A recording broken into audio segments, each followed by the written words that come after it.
We continue now at the top of Daf Chaf Bezam and Bezam Mesechet Kesuvos. This is Kesuvos Daf 22b. On the previous summit, Shmuel asked Rav, what happens if a person's wife says she's tameh, and then later she says she's actually tar, she's actually pure. So Rav now says if she gives a masla lidvaref, she gives some kind of rationale for why she originally said that she was tameh and why she's changing it. So then she is going to be believed. And the Gemara says, Tana minei arboim zimnin. So Shmuel learned this halacha from Rav 40 times. The afilu achi lo avad Shmuel of the benafshe. Nevertheless, Shmuel didn't rule leniently for himself when this happened to him. Rashi over here says, first, Amra Tameya Ani, again from the previous Amra, she originally says she's Tameya, Amra Labala Nida Ani. Rashi explains that it means she says I was a Nida, and then she says Tahora Ani, Lo Hayisi Nida, then she says I was not a Nida. So still, Lo Avad Shmuel of the Benafshe, Shmuel was not lenient when it came to himself. Pamachas, there was one time, Amra Lo Ishtokain, that's his wife said exactly that to him. She said she's Tameh, and then she changed it that she's not. V'nosna Masala Lidvareh, and she even explained the rationale for why she changed. Upirish Hemena Achatavla. Nevertheless, Shmuel separated from her until she immersed herself, until she went to the mikveh. And the Gemara continues, Tanu Rabbanon, the rabbis taught, Shnayim Omrim Meis, let's say two witnesses say that a woman's husband died, Ushnayim Omrim Lo Meis, and then two other witnesses say he did not die, or Shnayim Omrim Niskarsha, let's say two witnesses testify that she is divorced, Ushnayim Omrim Lo Niskarsha, and two witnesses say that she is not divorced, Harezu Lo Tinase, so in this case it's really a 2 against 2, so she should not get married, she may be a married woman, she's not supposed to marry someone else. The Imniz is Lo Teitze, however, if she already did get married, Lo Teitze, she does not need to separate, she does not need a divorce from that husband. Rabbi Menachem Bar Yossi Omer Teitze. Rabbi Menachem Bar Yossi says no, she does need to separate from her second husband. Amar Rabbi Menachem Bar Yossi, and Rabbi Menachem Bar Yossi says, Eimosayani Omer Teitze. When do I say that she needs to separate from her second husband?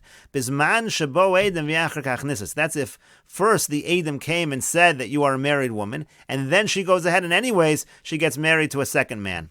Avol Nisas V'Achar Kach Bo Edom. But if she gets married and only after that the Edom come and say that this is a problem, that she's married to her original husband, so in that case, lo teitze. In that case, she doesn't have to separate from that second husband. But the Gemara asks, Michli, let us see. Treyu trei ninu. This is a situation of a contradiction of 2 against 2. So therefore, habaleb asham taliko. Whoever's having relations with her, it's going to be an asham tali. It's a genuine suffix kares over here. Is she a married woman? So why is it that it's lo teitze? Why should she ever allowed to continue to remain married to the second husband? And the Gemara answers, Amar Rav Sheshes. Rav Sheshes says, Kagon shenisis le'echad me'edeha. The case is where she actually married one of the witnesses who was certain that she is a single woman. As Rashi over here says, le'echad me'edeha she'amru meis. One of those Edom who said that her original husband died. Dein asham taloi elu l'misha libo nok. For the halach of asham taloi only applies to somebody who's not sure. V'zeh omer barili. But this Ed is saying he's 100% sure that she's not a married woman. And so therefore it's not a problem for her to marry that particular individual.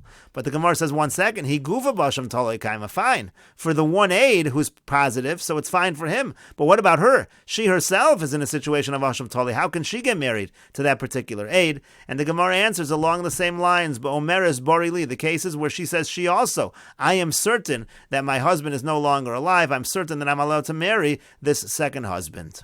And the Gemara continues, Amar Rabbi Yochanan, Rabbi Yochanan says, Shnayim omrim meis, let's say 2 witnesses say that her husband died, Ushnayim omrim lo meis, and 2 witnesses say that he did not die, Harezu lo tinase, so she should not get married, she shouldn't marry a second husband, V'imnisis lo teitze, but if she does marry a second husband, she doesn't have to divorce.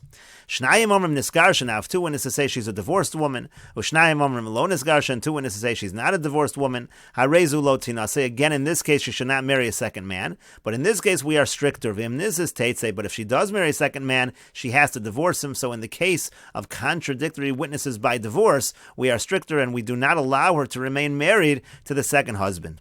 And so the Gemara says, Ma'ishna Reishu, Ma'ishna Seifa. Well, what's the difference between the first case and the second case? They seem to be identical, except in one case we're not sure if he's dead, and in one case we're not sure if she's divorced. Amar Abaye, so Abaye answers the question as follows. Tirgama be'ed echad. You can understand this by saying it's not talking about where it's 2 against 2, but it's actually 1 against 1. Eid echad omer meis. Now, if you have one witness saying that her husband died, heimnu rabbanon kibei trei. So there it happens to be the halacha is, because of iguna, we actually believe one witness when he says that her husband died, and he's considered like 2 witnesses. Uchidu and it follows what Ula said. The Amar Ula, because Ula says, Kol makom shemina Torah eid echad. Anytime the Torah believes one witness, harei kan shnayim. So if the Torah believes one witness, it actually counts as two witnesses. So therefore, so the other witness that is saying that the husband did not die, that witness only counts as one. So the word of one is not able to stand up to the word of two, and therefore, really, we believe that the husband is dead based on the one aide who said that he's dead. But the Gemara says if that's true, then she should be allowed to marry a second husband even lechatchila. We just said that if she already married a second husband, she can remain married. But according to this, she should be able to marry right away if it's 1 against 2. And to that the Gemara answers, Mishum de Ravasi. No, the only reason she's not supposed to marry lechatchila is because of what Ravasi said. Diyomer Ravasi, because Ravasi said, Haser mimchik shespeh ulezus vasayim harchik mimchik. You should stay away from a crooked mouth, from things that don't look appropriate. So that's the idea over here. Even though you're right, really she should be allowed to marry a second husband, but at the end of the day, it's one witness against another witness in terms of whether she really is a single woman or not, and therefore she should stay away lechatchila from marrying a second husband. And the Gemara continues, Seva. Now, according to this answer of Abaya, how do we understand the Seva by divorce? So in the Seva, very simple. You have one witness saying she's a divorced woman, one witness saying she's not a divorced woman. Now, they're both testifying that she was a married woman. And the one witness that is saying she's divorced, that's just one witness. So one can't win over the words of two. In other words, you have at least both of them are admitting that she's a married woman. There's only one saying that she's divorced, and therefore in this case we assume therefore that even if she marries a second husband, and she already has married the second husband, she needs to separate from that second husband in this case. And the Gemara continues, Rava Amar Rava says a different answer in order to distinguish between the case of death and the case of divorce. Liolam Treu Treinin, who really we will say that it's 2 against 2 in both cases. V'ra Rabbi Yochanan devarav shel Rabbi Menachem bar Yossi begerishin.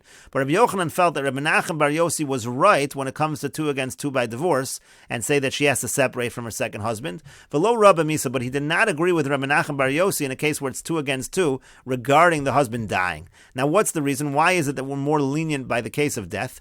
My time, what's the reason? Misa eina yechol machashaso. Because by death, let's say the husband does show up and he happens to be alive, there's no way she could contradict him, and therefore, if she is saying that she wants to get married to a second husband, she must be very certain that her first husband has died, because she knows that if he shows up, she's in trouble. But when it comes to divorce, so who cares? So even if he shows up and says that I never divorced you, she can contradict him. She can say you did divorce me, and therefore she knows she always has that ability to deny it, and so she's not necessarily as careful, and that's why we're stricter in the case of Gerushin, that if she marries the second husband, she needs to separate from him. But the Gemara says, 1 second, would she have so much chutzpah to deny right in the face of the husband and say that you divorced me when really he had not divorced her? But didn't Rav Hamnuna say, if a woman says to her husband that you divorced me, she's believed, because there's a general presumption a woman won't be so bold to lie right in front of her husband and say that she's divorced when she wasn't. And so therefore, in this case, it's not true. You're saying that in this case, she's not worried, because if he shows up, she'll just lie to his face and say that she's divorced. But she won't do that. There's a chazaka, a woman doesn't do that. But the Gemara says, no, then chazaka has limitations. She's not so bold to lie in front of her husband in that fashion if she has no witnesses backing her up. But if she has witnesses backing her up, like in this case, there are witnesses that do say she's divorced. So mi'izo, she has no problem being bold in front of her husband, even if it's not true. She's willing to say to him that he divorced her, even if that is not the case. And the Gemara continues with another answer to the question, how do we distinguish between the case of death and the case of divorce? Ravasi says, the case over here is that the witnesses are not simply testifying that he died or that he divorced her. They're testifying that right now he died. And achshav gersha, and right now, it happened today that he divorced her. So if that's the case, so misa leka livrura. Misa, there's no way that she's able to clarify the matter one way or the other. However, gerishin ika livrura, but by gerishin, if they're saying there was a divorce today, she should be able to show that there was a divorce. She should be able to produce the get. The amrin in line, therefore we say to her, Misa, if this is really true that there was a divorce today, to hachiavi, if this is true that this actually happened, achzi lam gitach, show us your get. And the fact that she's not able to show the get, that serves as evidence that really she's not a divorcee. That's why we're more strict in the case of divorce. And the Gemara continues, Tanu Rabbanon, the rabbis taught, Shnayim Omrim Niskacha, let's say two witnesses say that she's a betrothed woman, Ushnayim Omrim Lo Niskacha, and two witnesses say she's not a betrothed woman, Harezu Lo Tinase, she should not marry someone else, because again, she might be married already to a first person. V'imnisas Lo Teitze, but if she does marry someone else, she does not have to divorce. Shnayim Omrim Niskacha, now if two witnesses say she's a divorced woman, Ushnayim Omrim Lo Niskacha, and two witnesses say she's not a divorced woman, Harezu Lo Tinase, in that case again, she shouldn't marry someone else. And if she does marry someone else, she does have to divorce. She has to separate, and we'll continue with this discussion in the next video on Daf Chav Gimel Amud Aleph.